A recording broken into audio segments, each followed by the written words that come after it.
턱선 같은 경우에는 일반적으로 객관적이라고 할 수 있을 만한 부분이 있거든요.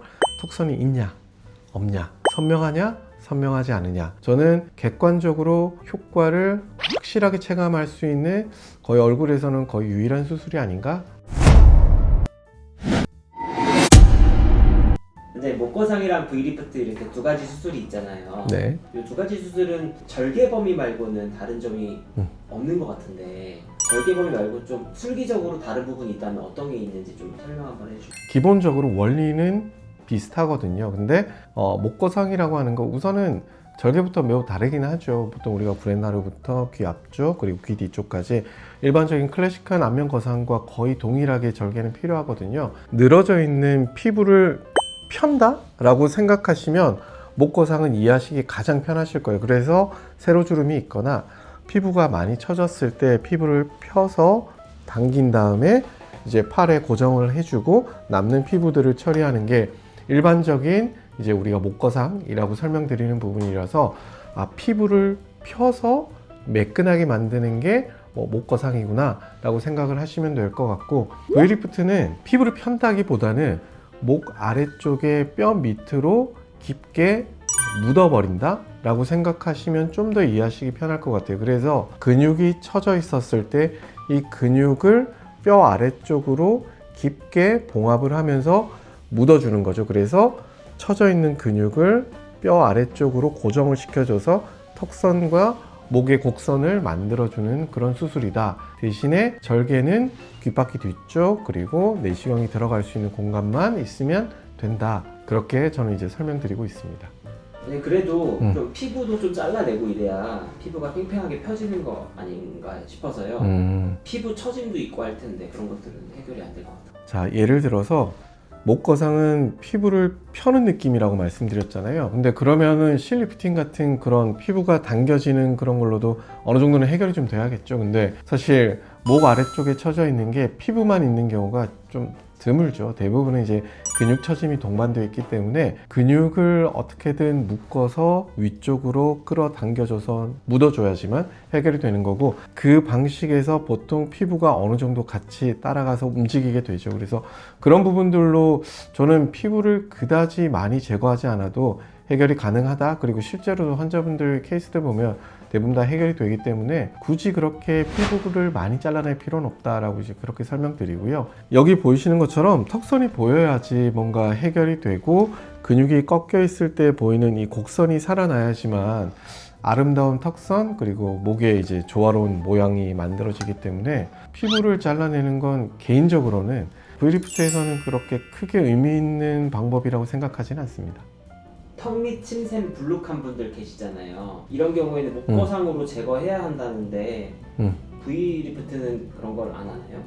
저는 개인적으로 미용의 목적 때문에 건강을 포기하거나 혹은 정상 조직을 없애는 걸 전 추천드리진 않거든요. 근데 이건 틀렸다 뭐 맞다 그런 문제가 아니고 저는 개인적으로 그런 방향을 좋아하지 않는다. 그래서 저는 침샘을 제거하거나 없애는 것보다는 가능하면 플라티스마를 활용해서 안쪽으로 이제 묻어버리는 거죠. 그래서 눈에 안 띄게 해버리면 되니까 저는 굳이 정상 조직을 없애는 건 하지 마셔라 라고 설명드리고요.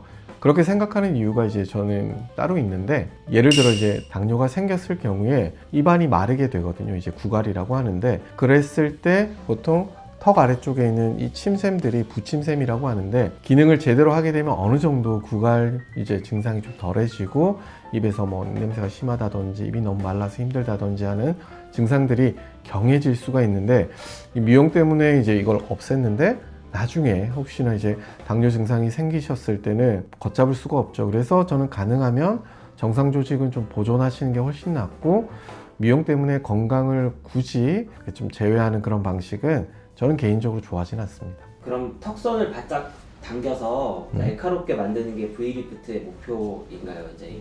아니죠. 제가 이제 방향 얘기를 계속 하는데 V리프트는 위로 뭔가를 당기는 게 아니고 아래쪽으로 리프트를 하는 거거든요. 그러니까 처져 있는 이 근육들을 뼈 아래쪽으로 리프트를 하는 거기 때문에, 그래서 어떻게 보면은 제가 항상 걸리버랑 V리프트랑 조금 시간차를 좀 두시고 수술하시는 게 좀 더 좋아요 라고 말씀드리는 게, V리프트는 뼈 아래쪽으로 그러니까 아랫방향으로 리프트를 하는 거고, 걸리버는 위쪽으로 리프트를 하는 거라서 방향이 이렇게 어긋나게 되기 때문에, 그래서 아래쪽으로 누른다, 아래쪽으로 리프트 한다라고 하는 그 의미가 기본적으로 빈 공간을 없게 만드는 거거든요. 근데 조금 더 쉽게 이해를 이제 돕게 말씀드리자면, 우리가 이제 핸드폰을 새 걸 이제 구매를 하게 되면 이제 액정 보호 필름을 붙이게 되잖아요. 그런데 액정 보호 필름을 이제 누르기 전에 기포들이 있으면 이 기포들을 없애기 위해서 이제 이렇게 계속 미는 작업을 하게 되잖아요. 이 비슷한 것들을 저는 턱 아래쪽에서 뼈 아래로 해서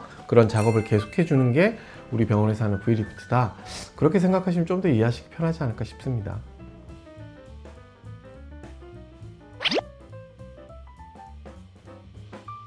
근데 아무리 그래도 수술인데 그래도 결국 목거상이 결과적으로는 좀 더 강력하고 확실하지 않나요?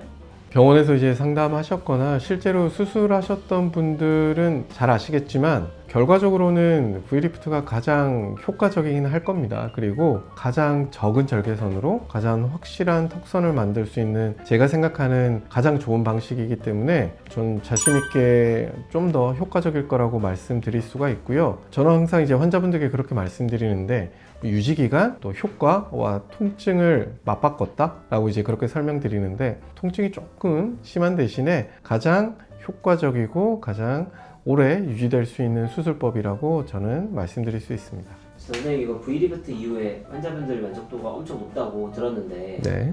원장님이 보시기에 이 수술의 만족도가 높은 특별한 이유가 있을까요? 특히나 미용 영역은 엄청 주관적이거든요. 그러니까 뭐 예를 들어서 뭐 팔자라든지 뭐 입가라든지 얼굴의 형태, 모양 뭐 이런 것들이 모든 사람들이 똑같이 이건 너무 이쁘다라고 생각하는 부분들이 어느 정도는 있지만, 정말 세세하게 다 나눠져 있고 주관적인 만족도는 사람들마다 매우 다르기 때문에 이 부분은 좀 보편적이다, 객관적이다라고 할 수 있는 부분들이 그렇게 많지는 않아요. 그런데 턱선 같은 경우에는 일반적으로 객관적이라고 할 수 있을 만한 부분이 있거든요.